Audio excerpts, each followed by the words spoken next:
Every year, we round up some of the best new and upcoming games of the current year on all the major platforms. And today, we're talking PlayStation 5/PlayStation 4. So here are 25 games releasing throughout 2023. So let's get started off with number 25. Pragmata has been dubbed by some as Capcom's take on like a science fiction Hideo Kojima-esque action-adventure game. It's set in a dystopian near future, and that reveal trailer we got to see a while back didn't really tell us much, but honestly, the game looked really cool. This is one that was technically slated for 2023, but since it was revealed, we haven't really heard too much about it. We're hoping to get a new glimpse soon, maybe at a PlayStation showcase or some sort of event, because like we've said in a lot of videos recently, Capcom has been doing great. They've really been hitting some wins, and we're hoping this is a new one to put on the list. Now, next over at number 24, we have Robocop, Rogue City. This is a first-person shooter set in an 80s Detroit where you're playing as Alex Murphy himself, the original Robocop, even voiced by Peter Weller. They've recently revealed a bit more gameplay, and it looks kind of almost cyberpunk-esque in terms of the first-person gameplay. And to be honest, I'm still not totally sure how I feel about it. As a diehard Robocop fan, I'm really picky with this stuff, but it is from the developers that brought us the last Terminator game. It was kind of like a lower-budget Terminator game, but it was the first one in a while that actually kind of understood the source material, so we're hoping they can do it again with Rogue City, but we're gonna have to wait and see. Next over at number 23, we have Aliens Dark Descent. This was actually revealed at a Summer Game Fest event in 2022, and this is essentially taking the Aliens franchise, or really specifically Cameron's Alien movie with the cool action and the Space Marines, and putting it in a top-down action shooter where you're fighting off hordes of aliens. That's really all we know as of right now. The trailer has only given us brief glimpses of gameplay. We don't know how it's actually going to go down, but the last couple of Aliens games we've actually really enjoyed, and for them to go top down and maybe a little bit of a Diablo style thing, that could be pretty sweet. It has a lot of potential, and we're going to see it sometime this year. Now, next over at number 22, we have The Lords of the Fallen. This is the follow-up to Lords of the Fallen, the Souls-like game from a few years back that some people really dug.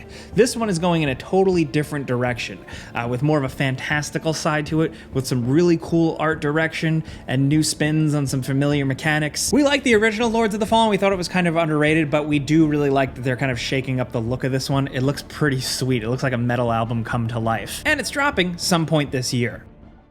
Now, next over at number 21, we have Atomic Heart. The kind of dubbed as a Bioshock-inspired first-person shooter adventure. It's actually kind of more like Wolfenstein, with how it takes kind of like an alternate future, it plays with history a little bit.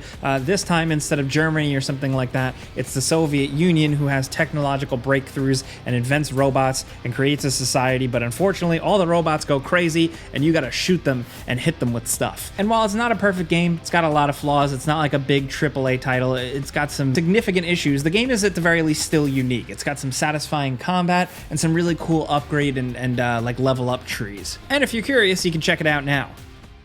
Now, next over at number 20, we have Armored Core 6 Fires of Rubicon. From Software, the developers behind the Dark Souls games, and of course most recently Elden Ring, are going back to their roots and working on the classic game series once again. Armored Core 6, as of right now, we don't know too much about it other than the fact that they're not just making it a Souls-like game. They said that they've wanted to stick to the mech combat formula, but they are going to add some challenge and some cool bosses and stuff like that. And as of right now, that's all we really know. From Software is usually pretty secretive about their titles up until they're closer to release, but when they revealed it, they said 2023, so we're hoping we hear more soon.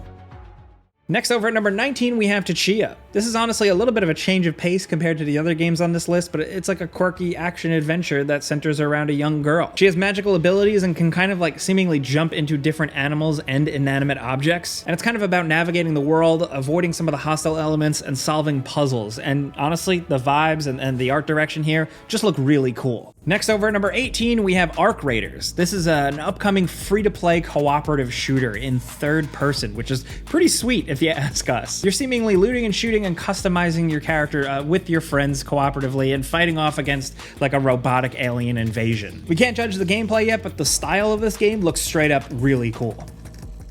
Next over at number 17, we have the System Shock Remake. They've been working on this one for a long time. It's a remake of the classic PC game that really changed a lot for a lot of players. And it's been resurfacing recently, having a demo on Steam for PC players, and it is slated for the platforms, including PlayStation, and 2023 seems to finally be the year.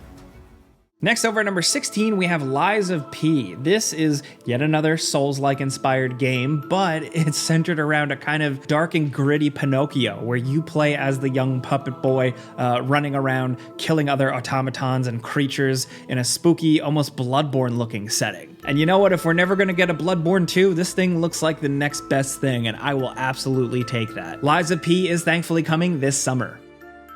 Next, over at number 15, we have Alone in the Dark. Yes, this is like a kind of reimagining of the classic game. It seems to be the year for a lot of survival horror games to come back, and this one is a reimagining of like one of the first 3D survival horror games ever. Like the original was from 1992. It's so old. And you're once again going to be playing as the classic Edward Carnby exploring a mysterious kind of haunted mansion. And we don't know too much about it, but we know it's being published by THQ Nordic, who has kind of had a thing for bringing back old franchises.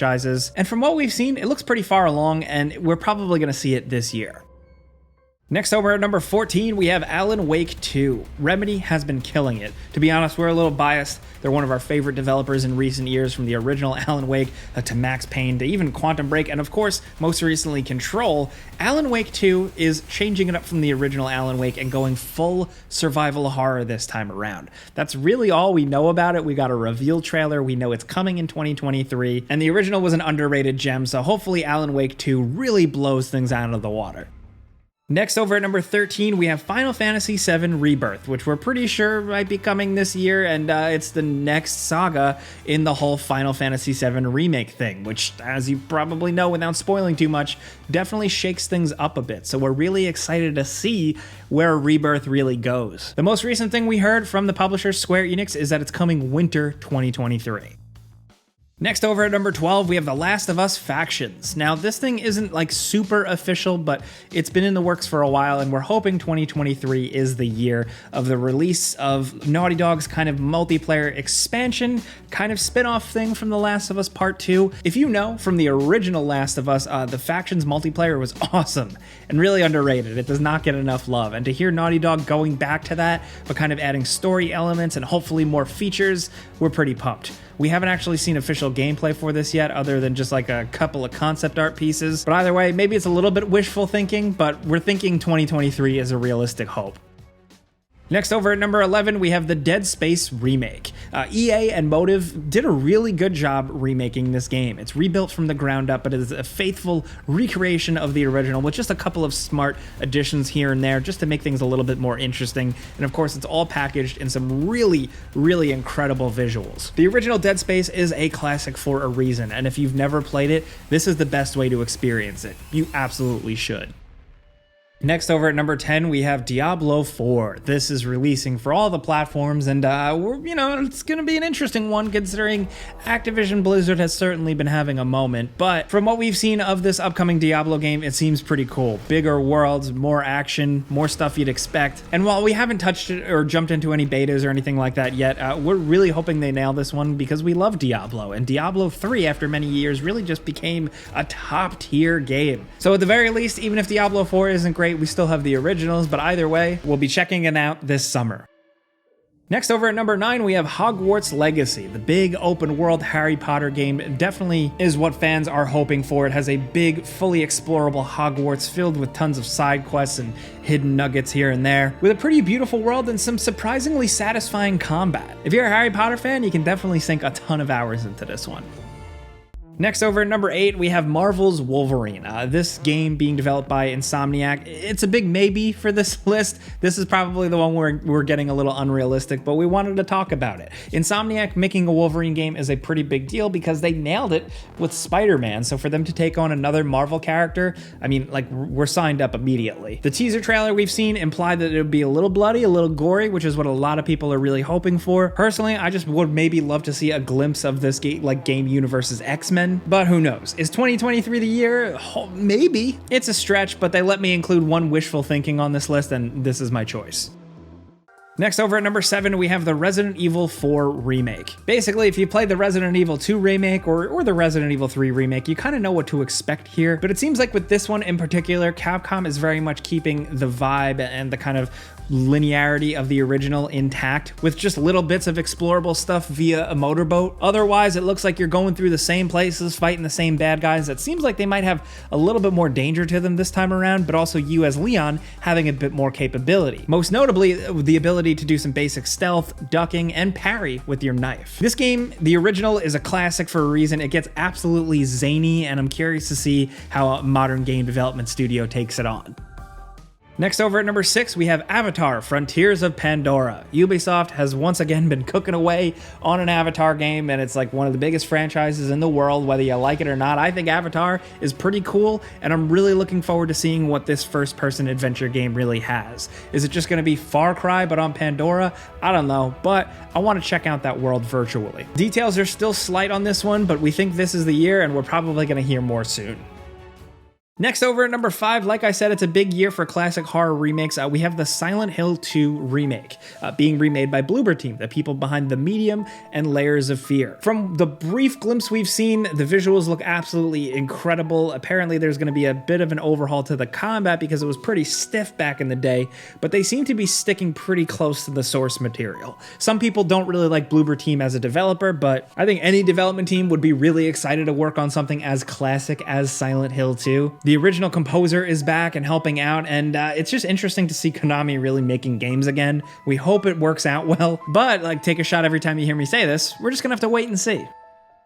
Next, over at number 4, we have Star Wars Jedi Survivor. This is the follow-up to Star Wars Jedi Fallen Order, a pretty awesome Star Wars game that took a little bit of Souls-like elements and applied it to just some good old fun Star Wars combat with an adventure that really fit in well with the Star Wars universe. It didn't feel forced, it didn't feel cynical or even half-assed. It really just worked, and it seems like they're doubling down this time around with all different fighting stance forms with your lightsaber abilities, a bigger story, but also bigger, more explorable worlds with a better map and fast travel system. We love the original, and we can't wait to get our hands on this one.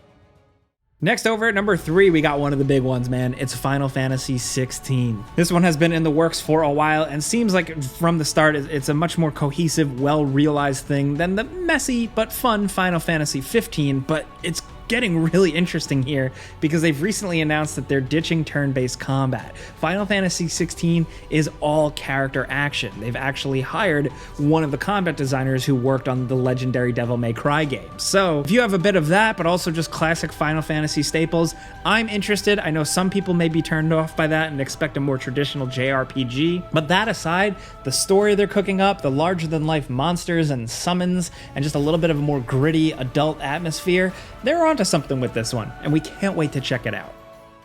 Next, over at number 2, we have Street Fighter VI. This seems like it's another big one from Capcom, introducing new characters, some really cool creative spins on old characters, and some new modes that actually are going to feature like explorable hub worlds and even a bit of an adventure. Not to mention the combat and the visuals just look downright incredible. Have you seen the new character reveal trailer with Cammy? I mean, come on. Not too much more to say about Street Fighter VI other than that we hope it's awesome, we hope the fighting game community takes to it, and we're going to be playing it soon. Now down to number 1, we have Insomniac's Spider-Man 2. This is slated for 2023.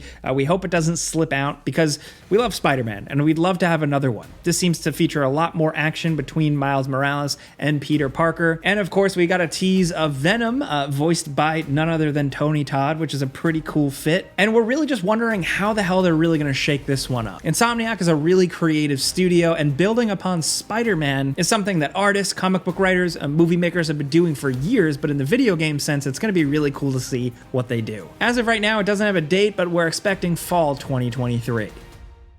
Now, there are so many other games to mention, we don't have time to mention all of them, but we got a couple of bonus games, including Like a Dragon Ishin, the spin-off of the Yakuza titles, is absolutely awesome. Also, Black Myth Wukong. This is the Chinese mythology Souls-like game with some incredible visuals. Also, Suicide Squad Kill the Justice League, which has recently been delayed once again, and there's some skepticism about it, but it still seems like it might be a big release. And Wild Hearts, EA's competitive answer to Monster Hunter, is pretty fun. And last but certainly not least, just because they're finally releasing it after like what feels like a decade, it's Dead Island 2. And Wolong Fallen Dynasty, a really good Souls-like alternative from Koei Tecmo and Team Ninja. And, of course, Assassin's Creed Mirage, the back-to-basics Assassin's Creed spin-off in the Middle East, is set to drop this year. Those are some PlayStation 4, PlayStation 5 games to look forward to releasing throughout 2023. Like I said, there's more to be announced and some to be delayed, but this is what we got so far, so let us know in the comments what you think. Now, if you enjoyed this video with us today where we talk video games every day, clicking a like button helps us out. That's all you gotta do. But as always, thanks for watching, and we'll see you guys next time.